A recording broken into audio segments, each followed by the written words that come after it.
berperan sebagai salah satu dari manusia, dan mereka akan berperan sebagai teman tua dan kakak, dan ini Naomi yang akan berperan sebagai ibu, dan saya akan berperan sebagai ibu.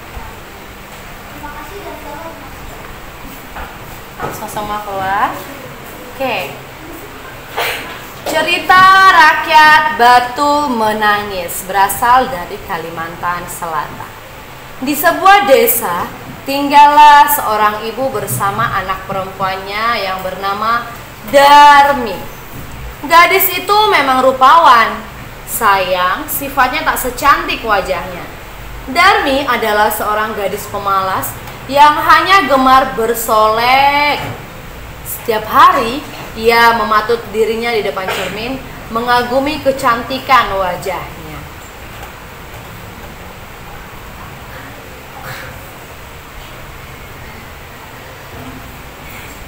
Aku memang sangat cantik. Lebih pantas bagiku untuk tinggal di sana daripada tinggal di bumi jelek. Tidak ada kasur yang empuk, tidak ada meja rias, dan juga tidak ada lembar yang cantik. Semua barang di sini sangat jelek. Begitulah kebiasaan yang dilakukan oleh Darmi setiap harinya. Ia hanya terus mengeluh dan berhayal menjadi orang yang kaya raya. Darmi memang bukan anak orang kaya. Ayahnya sudah meninggal dan ibunya tak punya banyak uang. Untuk menghidupi mereka berdua, sang ibu bekerja membanting tulang dari pagi hingga malam. Pekerjaan apapun dia lakukan, mencari kayu bakar di hutan, menyabit rumput, dan menyuci pakaian orang lain, dan pekerjaan itu hanya memperoleh sedikit upah. Setiap ibunya pulang dari pekerjaannya, Darmi pasti banyak mengeluh kepada ibunya yang sudah bekerja keras. Dia sangat manja dan tidak ada rasa iba terhadap ibunya. Ibu, dari mana saja? Saya ini tidak terlihat di rumah. Tidak ada yang membuatkan makanan dan minuman. Aku sudah lapar, tetapi tidak ada apapun di rumah.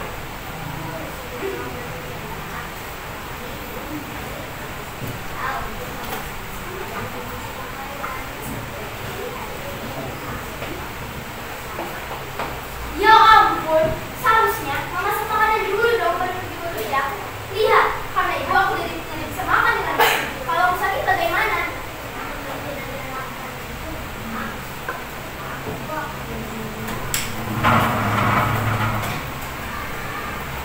Perlakuan seperti itulah yang setiap hari dialami oleh Ibu Darmi. Ibu Darmi tidak mau memarahi Darmi karena dia sangat menyayangi Darmi, anak satu-satunya. Tetapi hal itulah yang membuat Darmi semakin hari semakin manja dan tidak peduli dengan orang lain termasuk ibunya. Suatu hari, Darmi pun kedatangan teman dari desa utara sungai.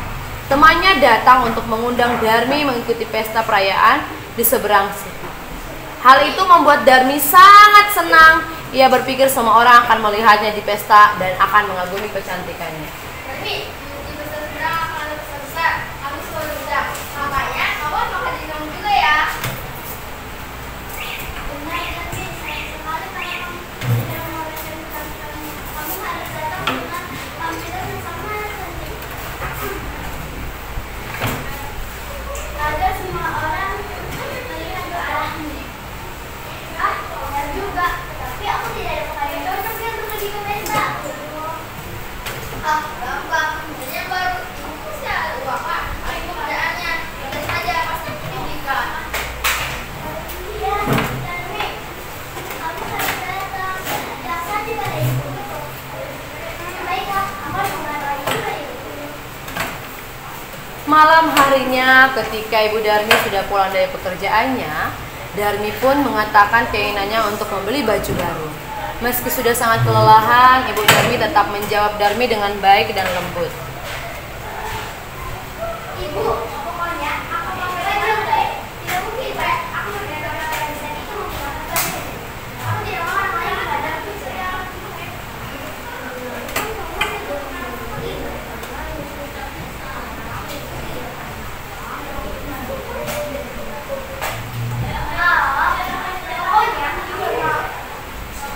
Masa pakai baju itu lagi? Pokoknya aku mau baju yang baru.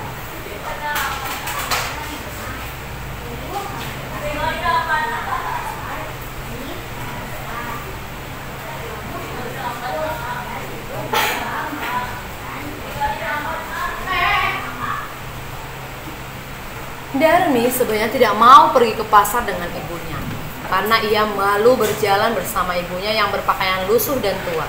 Tetapi demi uang untuk beli baju baru, ia terpaksa mengikuti perkataan ibunya.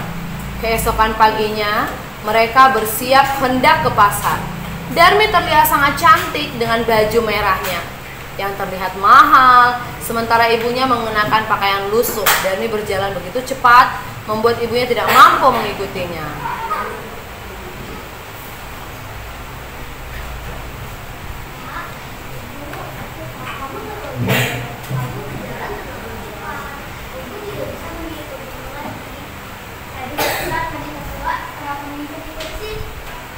Darmi terus mempercepat langkahnya dan tidak peduli dengan ibunya yang sudah tertinggal di belakang.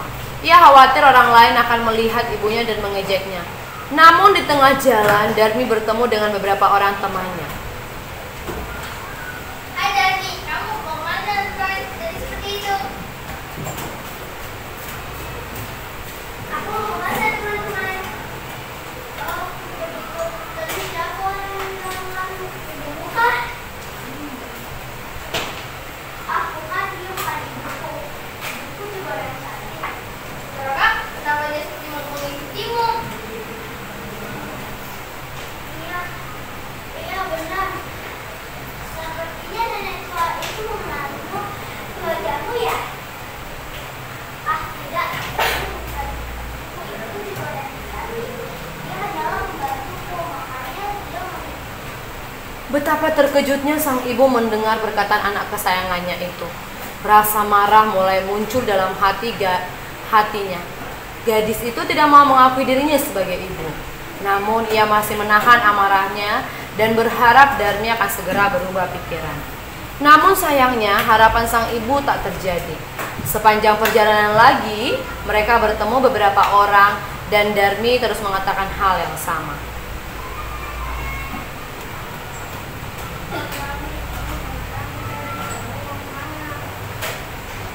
wah, kamu pasti ingin membeli baju yang baru ya? Kan bajumu selalu berlebaran. Aku yakin kamu pasti ingin membeli baju yang baru lagi. Terima kasih bujanya teman-teman. Ya, aku mau. Ya, benar sekali. Aku mau pergi ke pasar untuk membeli baju.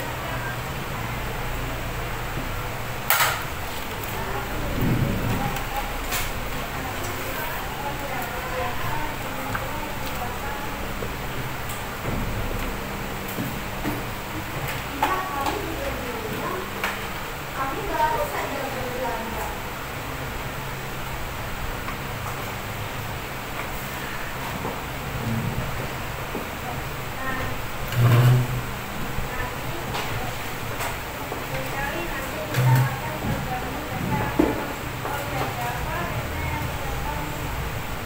Iya, dari tadi dia menyuruhmu di belakangmu.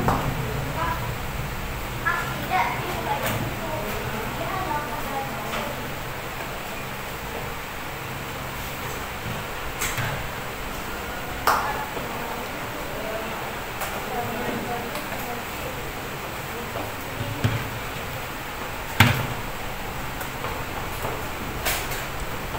Akhirnya sang ibu tak tahan lagi menahan kesedihan. Sambil menangis bercucuran air mata, ia pun mulai menegur anaknya. Wahai anakku, sebegitu maukah kau mengakui aku sebagai ibumu? Aku yang melahirkanmu ke dunia ini. Apakah ini balasanmu? Aku juga tidak bisa dilahirkan oleh ibu yang tua dan miskin sepertimu. Lihat wajah ibu, sudah tua dan keriput. Ibu lebih pantas menjadi pembantumu. Dengan angkuh, Darmi terus meninggalkan sang ibu yang terduduk di pinggir jalan. Air mata ibunya mengalir deras di kedua pipinya terus-menerus.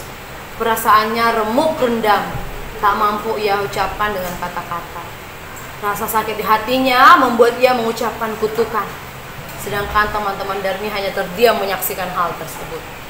Ya Tuhan, hamba sudah tidak tahan lagi. Hamba mau anak hamba ini Tuhan.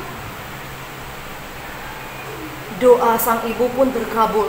Tiba-tiba Langit menjadi gelap, awan biru berubah menjadi mendung, dan kilat menyambar-nyambar di seluruh daerah tersebut. Darmi merasa sangat takut, lalu ia mencoba berlari menjauh. Saat itulah ia menyadari bahwa kedua kakinya berubah menjadi batu. Darmi menjerit ketakutan. Betapa mengerikannya perasaan yang dialaminya ketika berubah menjadi batu. Sadarlah ia semua itu karena kedurhakaannya besar kepada ibunya. Ibu, ampuni aku, ampuni kedurhakaan anakku ini. Namun semuanya sudah terlambat bagi Ibu Darmi dan Darmi. Sang ibu hanya terdiam, sama sekali tak berusaha mengabulkan permohonan anaknya yang telah berubah atau berbuat durhaka kepadanya. Ia merasa telah cukup mengalami penderitaan yang diakibatkan oleh anaknya itu. Hingga akhirnya seluruh tubuh Darmi berubah menjadi batu, dan batu jelmaan Darmi itu meneteskan air mata terus-menerus.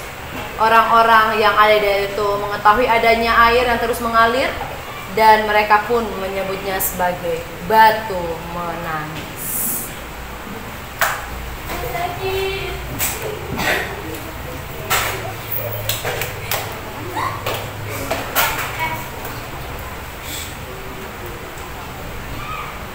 Amanat yang kami dapatkan dari cerita ini adalah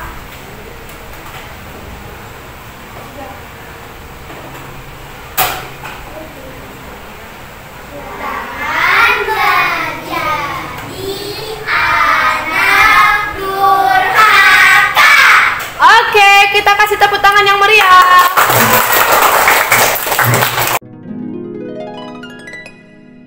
Kita akan membawakan pantun bersama. Oke, apa pantunnya sebagai penutupnya?